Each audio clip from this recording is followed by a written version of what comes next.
سیدنا عمر فاروق رضی اللہ عنہ دعا کیا کرتے تھے کہ اے اللہ مجھے اپنی راہ میں شہادت نصیب فرما، مجھے اپنے رسول کے شہر میں موت دے۔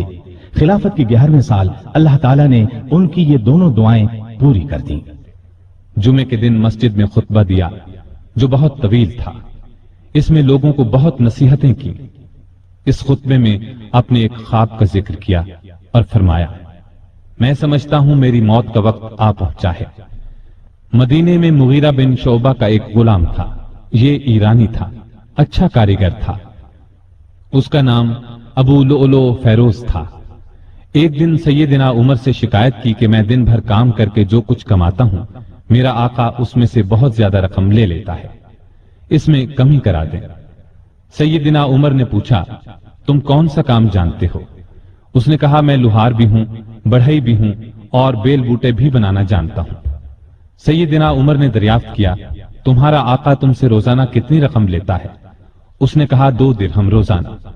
اس پر سیدنا عمر نے فرمایا، تم جو کام جانتے ہو اس کے مقابلے میں تو یہ رقم زیادہ معلوم نہیں ہوتی۔ اس پر ابو لؤلؤ ناراض ہو کر چلا گیا۔ اگلے دن ابو لؤلؤ فجر کی نماز سے پہلے مسجد میں چھپ کر بیٹھ گیا۔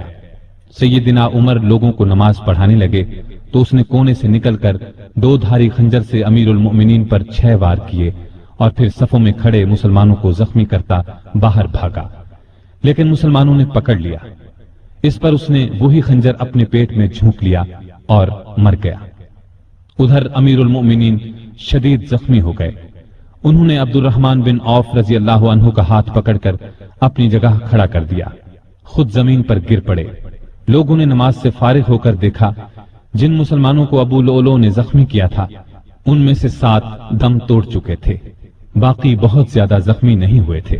البتہ سیدنا عمر کی حالت نازک تھی۔ ایسے میں انہوں نے عبداللہ بن عباس سے پوچھا، مجھے کس نے مارا ہے؟ انہوں نے بتایا، مغیرہ بن شعبہ کے غلام ابو لؤلؤ نے۔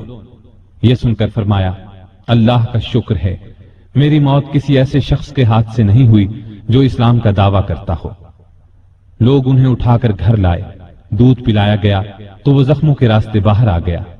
اب سب کو یقین ہو گیا کہ امیر المؤمنین کا آخری وقت آ پہنچا ہے۔ لوگ غم سے نڈھال ہو گئے، ان سے ملنے کے لیے آنے لگے۔ ایک نوجوان ایسے میں ملنے آیا، اس نے کہا، اے امیر المؤمنین، آپ اللہ کی بشارت سے خوش ہو جائیں، آپ ان اصحاب میں سے ہیں جو بہت پہلے اسلام لائے اور رسول اللہ کے ساتھی بنے۔ خلیفہ بنائے گئے تو آپ نے انصاف سے کام لیا، پھر آخر آپ کو شہادت نصیب ہو گئی۔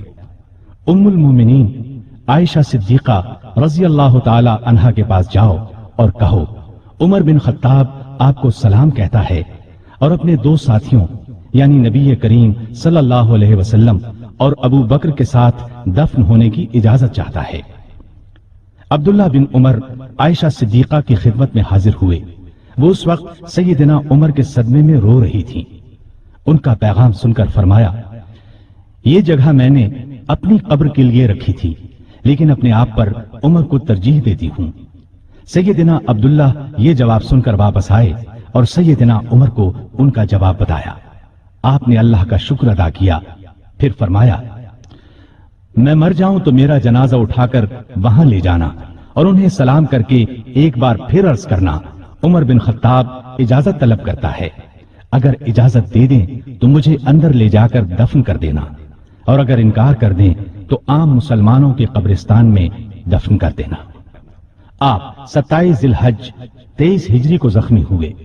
3 دن بعد 1 محرم 24 ہجری کو وفات پائی اور شہادت کے درجے پر فائز ہوئے۔ اس وقت عمر 63 سال تھی۔ جنازہ چارپائی پر رکھا گیا تو چاروں طرف لوگ جمع ہو گئے۔ سیدنا علی رضی اللہ عنہ آئے تو فرمایا، اللہ آپ پر رحم فرمائے، آپ نے کوئی ایسا شخص نہیں چھوڑا کہ اللہ کے سامنے جانے کے لیے مجھے اس کے عمل آپ کے عمل سے زیادہ پسند ہو۔ اللہ کی قسم مجھے امید تھی کہ اللہ آپ کو آپ کے دونوں ساتھیوں کے ساتھ رکھے گا، اس لیے کہ میں اکثر رسول اللہ صلی اللہ علیہ وسلم کو اس طرح فرماتے ہوئے سنا کرتا تھا، میں گیا اور ابو بکر و عمر گئے، میں داخل ہوا اور ابو بکر و عمر داخل ہوئے، میں نکلا اور ابو بکر و عمر نکلے۔